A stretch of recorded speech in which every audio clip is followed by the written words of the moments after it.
Okay.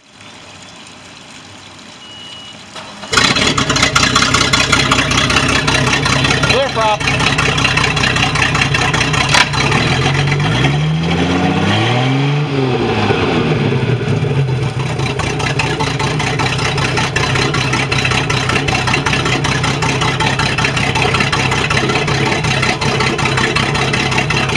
All right.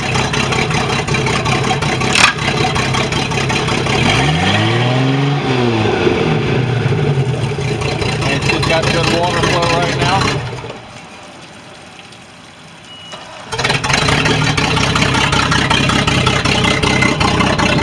All right. And it's coming in because it was taking on water. That's your inner shift cable boot that was bad. Gimbal bearing wasn't in great shape.